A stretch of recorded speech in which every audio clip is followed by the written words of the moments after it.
Ndërkohë që të krishterët dhe muslimanët në mbar botën presin ardhjen e dytë të Mesias, hebrejt janë duke pritur paraqitjen e tij të parë dhe duket se më shumë se kur janë afër pranimit. Ndërsa ky mund të jetë lajmi më tronditës për disa, lindni ripat e sigurimit sepse lajme më tronditëse do të zbulohen në videon e sotme. Dhe çfarë do të thotë kjo për botën? Qëndroni me ne deri në fund të videos për të kuptuar gjithçka. Benjamin Netanyahu bëhet kryeministri i Izraelit për herë të tretë.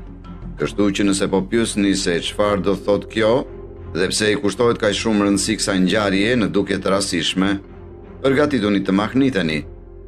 Benjamin Netanyahu më në fund i ka fituar zgjedhjet dhe është rikthyer si kryeministri i Izraelit pas 16 muajsh, por ka kaq shumë tension sa ka pasur zëra se Netanyahu është në kontakt dhe përfundimisht do t'i dorëzoj çelësat e tij Mesis. Çfarë po ndodh? A do të futet Mesia nëpërmjet Netanyahut, apo ky është një skenar i djallit shumë pritur që do t'i dërgojë njerëzit drejt umnerës? Polemika rreth konceptit të Mesis, pasi Mesia të rinj po shpiken çdo ditë dhe koncepti bëhet më i ndërlikuar.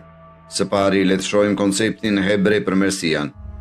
Është ai që do të rivendos mbretërinë e Izraelit, do të vendos paqen dhe drejtësinë në të gjithë botën.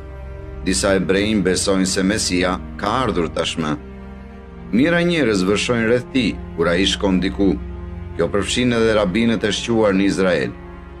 Por ky djalë është i ri, ndoshta është në mes